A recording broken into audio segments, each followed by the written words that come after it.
When I say The Secret Life of Walter Mitty, chances are the scene that probably pops into your mind is this one. Walter riding a skateboard in his 17-kilometer-long journey from Pingeri to Eyjafjallajökull. And that's to be expected, because this scene represents the beating heart of the movie and the moment of epiphany for our main character. This scene is important, and yet it barely lasts for more than 2 minutes. So how come is it so recognizable and had more staying power than the rest of the film? Well, we're going to look into it today, but before that there's a whole hour of movie before us. The build-up to it is slow, but the payoff is definitely greater thanks to this, so we will come back to this scene again in a few minutes. I want you to keep it in your head for now, because in order to understand the importance of this clip, we must first understand Walter, our protagonist. Walter Mitty is without a doubt an interesting character, albeit a bit hard to analyze due to the changes he undergoes throughout the 120 or so minutes in the film runtime. I feel it is important to make a distinction here between Act 1 Walter Mitty and end of the movie Walter Mitty. These are both the same person, they are both Walter, but they are not the same character. The difference between the two being so astonishingly great, it is a genuine joy to see how the former transitions into the latter. Let's look at Walter at the beginning of the movie, and we need no more than the first 10 minutes to understand how life has been for him until this point. The opening shots in retrospective with the rest of the film are somewhat crashing. Walter sitting alone in his apartment, accountant book in one hand and eHarmony profile on the other. This is a man that has not had a lot going on in his life. He doesn't have a lot of friends, has no romantic experience, has to take care of his elderly mother now moving into a retirement home, has not really had the chance to travel and has been stuck in the same job for more than 16 years. Not to say that he hates his job, he likes it very much actually. We'll get to that. Not only Act 1 Walter is bland, but the movie as well is trying to portray him as boring and uninteresting. Most of the cinematography in the opening sequence is bathed in whitish light, giving our screen a sterile feel, and in numerous shots Walter is barely even present in the frame. He looks small, is unimportant, and the attention and focus is elsewhere. And this is completely intentional, because Act 1 Walter is only really expressing himself through his daydreaming. The only place where he can flee from reality and be the person he always dreamt of being. Adventurous, funny, courageous, acknowledged by his peers at work and his romantic interest. A life where he can truly be a protagonist, where he can rescue dogs from burning buildings like an action superhero, or concrete surf the streets of New York while wrestling his jerk of a new boss. The cinematography of these scenes is the total opposite from Walter's everyday life. He often fills the frame, making him appear bigger, and these sequences are special effects and CGI heavy, giving these dreams a flamboyance and dynamism that clearly distinguish the two separate worlds where Walter lives. New little oil can? Jesus. One thing to note here is that Walter clearly knows that this daydreaming is detrimental to his life, contrary to the original protagonist of the short story by James Thurber, written in 1939. Thurber's Mitty is portrayed as a weak and rapidly aging man, incapable of performing simple tasks such as remembering what product to buy or park his car. Instead, absorbed into daydreaming in an attempt of escapism, self-indulgency, and cheap, empty fulfillment. Ben Stiller's vision of the character retains the same out-of-control imagination, but this time, this originates from the pressure bestowed upon Walter to maintain his family at a young age. Forced to get a job after the passing away of his indebted father, and at the same time leaving his dreams behind. He is not incompetent, and that is important. He was stripped of his choices, but our protagonist is self-aware of his flaws and wants more out of life. He longs for a change for the better, and this is one of the character traits that sets the story in motion. Remember how I said he likes his job very much? Well, that is the push to spring our protagonist into action. Walter works as a negative asset manager for Life magazine, now transitioning from a monthly physical release to a live online format. Tasked with the care and development of the last negative roll and greatest work from famous war photographer Sean O'Connell. But Negative 25, the one supposed to make it to the last cover of the magazine, has gone missing and Sean with it. This is Walter's call to action, tracking down O'Connell and in the process making the change so necessary in his life. Between losing the negative and boarding that first plane ride to Greenland, there's this scene I can't help but love. In the retirement home of Walter's mom, there's this box of old stuff, mementos of the past that tell us so much about Walter. He was a genuinely good skater, was going to backpack Europe with a friend, made kick-ass mixtapes, and had a mohawk. It is kinda heartbreaking to see how a person with so much personality was beaten into submission into a life where he was suddenly in charge of a family of 3. And just think on how devastating and morally crushing that must be to a teenager. That's why this journey is actually so important to him. It is the only chance he may have to gap that bridge between his past self and former self. This is not only the transition between Life magazine and Life online, it is also the transition of Walter into real adulthood. The perfect opportunity to escape his daydreams and turn them into somewhat of a reality. I remember the first time I watched this fight inside the pub in Greenland and thinking, there's no way this is real. Walter Mitty cannot pick a fight with a 2-meter tall man. But hey, I was completely wrong. From this point in the movie, we start to see glimpses of the disappearance of Act 1 Walter.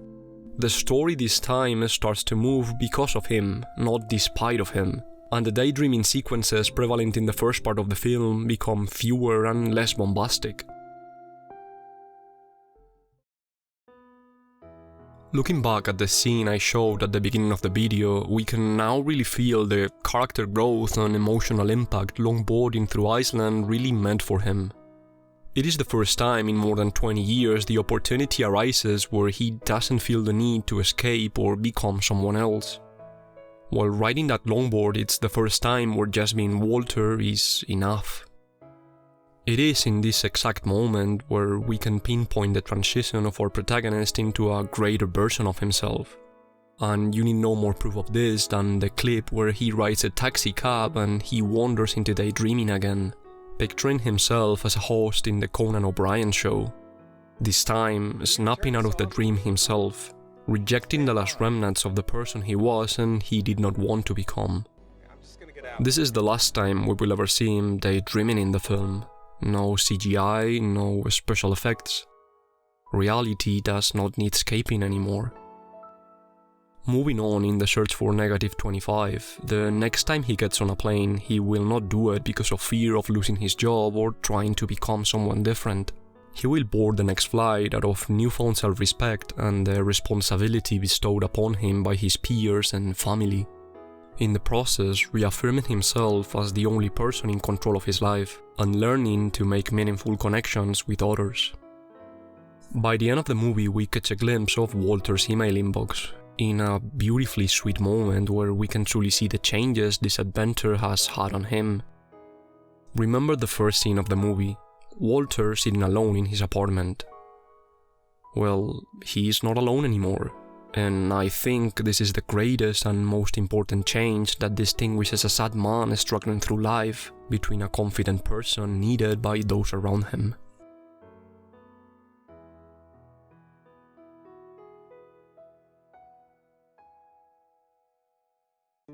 I love the character of Walter Mitty. That much is clear by now, but the film's message of connecting with others is all the greater thanks to the magnificent performance delivered by the rest of the cast. Kristen Wiig as Cheryl Melhoff escapes from her usual comedic roles into a more heartfelt character. Walter is infatuated with her, and we can perfectly see why. She is supportive, affectionate, a good listener, and even better at bantering. As the love interest in the film, she has a lot of influence over his journey, inspiring him to take that first leap of faith and aiding him to discover and piece together the clues scattered by Sean. Both Cheryl and Walter, pressured by the threat of losing their job, their team-up reveals genuine chemistry between the two. The bittersweet scene where Walter opens up to her about his late father and the direction his life took after that day being one of my favorites. In the role of the antagonist of this story, kind of a villain, kind of just a nuisance, is Adam Scott, playing Ted Hendricks, manager of the transition upon the recent acquisition of Life magazine and former hipster. Ted has this awkward fascination with Walter. He can't really seem to get a read on this guy, portraying him as pathetic and unimportant, but at the same time lets him hold power over his position through the negative. Most of his scenes are so cartoonish, you can't shake the feeling that Adam is having so much fun delivering each of his lines. He is the guy you love to hate, a caricature of the heartless corporate figure attacking the symbol of the photography magazine. I'm not going to go over each and every one of the characters in this movie, but some honorable mentions I feel deserve a moment in the spotlight are Shirley MacLaine as Walter's loving mother, the picturesque Olafur Darriolafsson and Ari Mathiasson delivering some of the best comedy, and Patton Oswalt as the eHarmony consultant. But without a doubt, Sean Penn takes all the praise as Sean O'Connell, in a scene that if you made it this far into the video, you owe it to yourself to go and watch if you have not already done so. Looking at the clips I've shown, you have probably noticed the outstanding cinematography that permeates this film through and through. The most notable of them obviously being the sceneries of Iceland, where the landscape suddenly become the protagonist. The camera takes a step back to favor panoramic views of the roads, lakes and mountains. Walter is shown as a small speckle moving inside the frame. Actually, the landscapes of the Land of Fire and Ice are used in more creative ways you may imagine. The screenplay taking us through Nuuk in Greenland, actually Hoffen, Stykkishólmur, Eyjafjallajökull, and using the parks in Vatnajökull to recreate Afghanistan and the Himalayas without ever leaving the island. The landscapes of Iceland had so much captivating power over the audience that the tourism that year rose over 40% from North American visitors, and several tours to see locations where recording took place still remain a popular attraction. There are some other interesting shots where we can see how Stiller wanted to play with the camera throughout the movie. Take for example the shot where the operator of the camera steps back while at the same time zooming in on Ben, resulting in this weird, almost unnoticeable distortion, easing us into one of Walter's daydreams before it even happens. Here, the unnatural takes place before the fantasy, because we are not supposed to see these illusions as something positive or more than a little comedic relief. They are more adept at portraying the personality of our protagonist and his daily struggles. On camera work, it is also noticeable how as the story progresses and the action starts ramping up, the camera starts relying less and less on still shots and more on crane setups, handheld movements or circling the characters, trying to capture the adventure the same way Walter is trying to do. The soundtrack of this film is weird. I'm a little conflicted with it, to be honest. It is a mix of one part airy mystique with epic undertones and one part indie joy that almost tries to escape a blockbuster film to star in a low-budget movie. The additions of big-name artists like Of Monsters and Men, David Bowie or José González bring memorable tracks that add to the wonders of the journey greatly. Good thing that the film does not instantly bombard us with all these tracks, waiting until Walter makes his decision to chase O'Connell to implement these upbeat, more energetic tracks. But at the same time, these songs are so strong on their own terms, they can almost be weaponized to solicit a specific feeling from the audience. Is the soundtrack of The Secret Life of Walter Mitty a little bit under the nose? Yes, it is. Sometimes it can seem like it is screaming at our faces to be inspired, but at the same time it meshes well with the overall tone and hey, you may find yourself with one more song to add to your playlist. I certainly did. There's one last individual scene I want to talk about, one that until this point I have avoided showing. This film was released in 2013, and I expect that most people watching this video have already seen it in the past, but I feel this last clip warrants a spoiler warning. Because while it is true that I already covered most of the movie without really caring for spoilers, the brilliance of this scene makes me think otherwise. Jump to the next timestamp in the video description if you are planning on watching this movie for yourself, but if you want to stick around, let's talk about the Ghost Cat. For the whole duration of the film until this point, we've been chasing O'Connell and gradually learning more and more about him, thickening that aura of mystery around his persona. He's the famous war photographer, the man that travels the world without ever stopping, showing bravery to fling himself into an erupting volcano or meet with warlords in Afghanistan. And this is the moment where we can finally meet him. It is almost surreal how the reunion goes. We are in this stunning location atop the Himalayas, but the attention is instead focused in the bickering between Walter and Sean, and I assume this is intentional. Think of it this way. Sean is this legendary figure that Walter admires because he represents all he wanted to become growing up. But at the moment the two are face to face, they can finally stand like equals without even realizing it. This is the moment where Walter's character arc is finally completed. There's the other dimension of this scene, the snow leopard hiding in the mountain, finally captured in the frame of O'Connell, but the picture is never taken. Sean has this philosophy over his own work, where a moment can be more precious than the photograph resulting from it, where the importance lays in capturing all these feelings for yourself, in a moment that screams carpe diem to our faces, but looking at it more closely, I see carpe diem is not the only takeaway from this clip. The figure of the snow leopard, the ghost cat that never lets itself be seen because beautiful things don't ask for attention, or Sean referring to -25 as a beauty, the solemnness of the moment where the animal is in frame or how it vanishes in an instant and Sean moves on quickly onto other affairs. It all got me wondering that living the moment is not the focus here, but the search of this moment is what is really meaningful. Always on the lookout for new experiences and new adventures. I thought about this scene a lot while writing the script, and finally the conclusion I have arrived to is that we can all find our ghost cat, and then another, and then another. It is the search for it that makes us appreciate the moment unfold.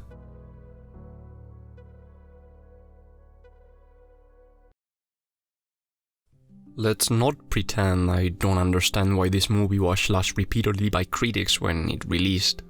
From a storytelling perspective, its narrative kind of jumps all over the place, and from a comedic standpoint, it's not going to squeeze numerous laughs out of you. But all the heat it took is just unreasonable. And I get it, negative reviews are easier to write and more entertaining to read, but come on. A lot of them have Ben Stiller as the Zoolander guy. Nothing he does is ever going to be good enough now. Walter Mitty is a tragic figure. Transforming him into an inspiring character is almost an insult to the original. And on top of that, the adaptation of 1947 is much funnier.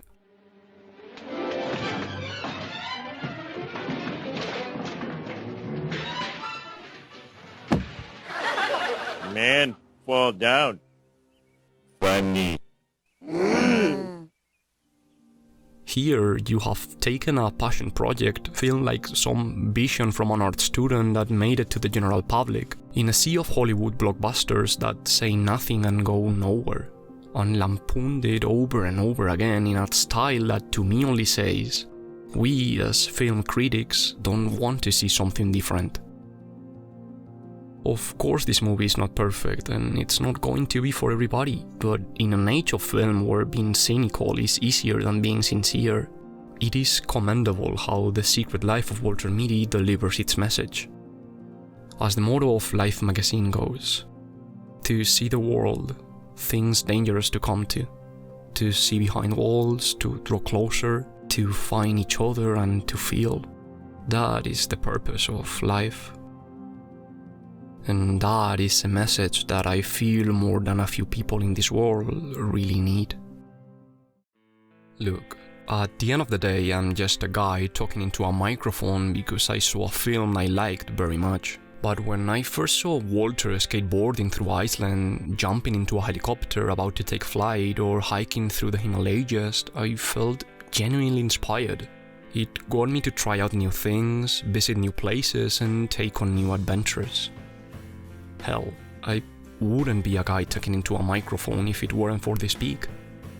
It is hard to put yourself out there, but after the credits rolled, I understood that it is much harder to never have tried. And I can't really thank Walter and Mitty enough for that. No, I just zoned out for a second. Can you hear me, Major Tom? Some of my Walter knickknacks and keepsakes. Backpack! Big hug! Thanks for coming back for me. He died when I was 17 on a Tuesday. Oh, is that my quintessence? Here it is. Nuke, Greenland. So you're trying to find this guy? Looking good. You can keep it. Found it in the trash. I always save your knickknacks. Are you the Tin Man? You were a good boss, Walter. So you have no idea what it was? The photograph. Let's just call it a ghost cat, Walter Mitty.